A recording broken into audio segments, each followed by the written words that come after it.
9 life lessons of Stanford business professors I wish I knew when I was 20.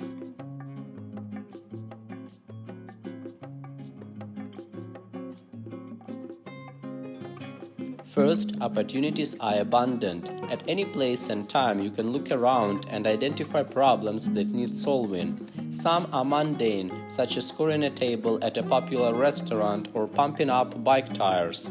Many, as we well know, are much larger, relating to major world issues. The bigger the problem, the bigger the opportunity. Nobody will pay you to solve a non-problem.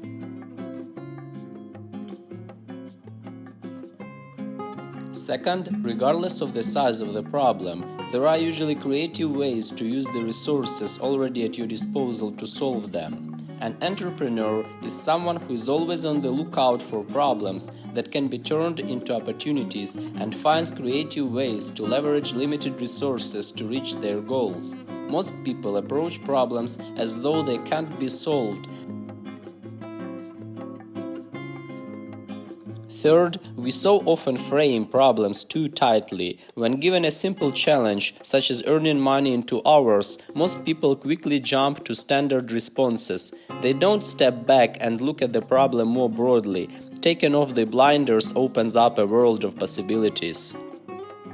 Having an entrepreneurial mindset is key to solving problems. From small challenges that face each of us every day to looming world crises that require the attention and efforts of the entire planet.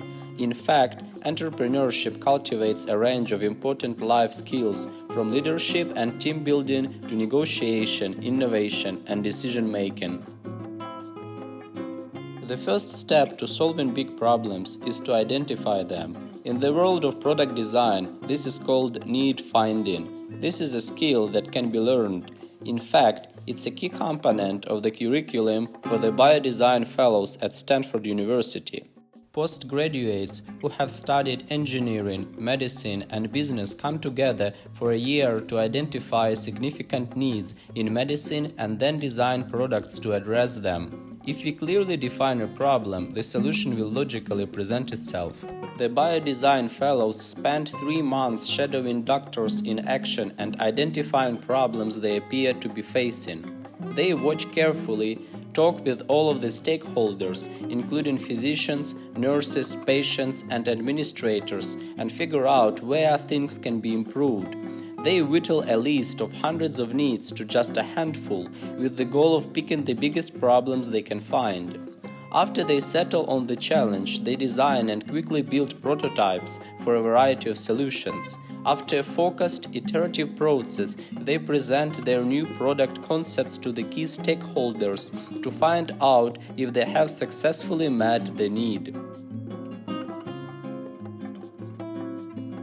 If your goal is to make meaning by trying to solve a big problem in innovative ways, you are more likely to make money than if you start with the goal of making money, in which case you will probably not make money or meaning. By focusing on finding solutions to significant challenges with missionary-like energy, successful companies are born. Most ideas, even if they look silly or stupid on the surface, often have at least a seed of potential. It helps to challenge the assumption that ideas are either good or bad and demonstrates that with the right frame of mind, you can look at most ideas or situations and find something valuable. During the brainstorm exercise, the group of students at Stanford University that needed to sell cockroach sushi came up with a restaurant called La Cucaracha that made all sorts of exotic sushi using non-traditional but nutritious ingredients and targeted adventurous diners. The group, given the challenge of starting a heart attack museum, used this idea as the starting point for a museum devoted entirely to health and preventive medicine. Another essential life skill rarely taught in the school is the ability to negotiate. Most of our interactions with others are essentially a series of negotiations, and we do ourselves a huge disservice by not knowing the basics. We negotiate with our friends, we negotiate with our family, We negotiate with the salesperson on the price of a car or a house we want to buy. We negotiate all day, but most of us don't even realize it, nor do we have a clue how to do it well. The most common mistake in negotiation is making inaccurate assumptions, and the most common assumption is that all the sides have opposing goals.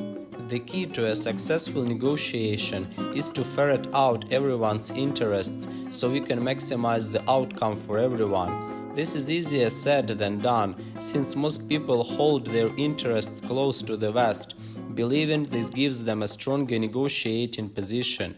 But oftentimes this strategy is misguided, because in actuality what you want might be right in line with what the other party wants. Another valuable skill is the art of helping others. When you ask others if you can help, they are always pleased that you offered. A small number will actually take you up on your offer, and the things they ask for are usually modest. On rare occasions, someone will ask for something that you can't or don't want to do. Even when you turn them down, they are grateful that you offered and graciously accept the fact that you aren't able to help. You can call it karma if you like, but people who are generous and helpful to others are those that others want to help in return. There is a big difference between trying to do something and actually doing it. We often say we are trying to do something, losing weight, getting more exercise, finding a job, but the truth is we are either doing it or not doing it. Trying to do it is a cop-out. You have to focus your intention to make something happen by giving at least 100% commitment. Anything less and you are the only one to blame for failing to reach your goals. The excuses are irrelevant, or to use the technical term, bullshit. There is no excuse for being late, for not handing in an assignment, for failing an exam, for not spending time with your family, for not calling your soulmate, and so forth. You can manufacture an excuse that's socially acceptable, such as having too much work or being sick, but if you really wanted to deliver, you would figure out a way to make it happen.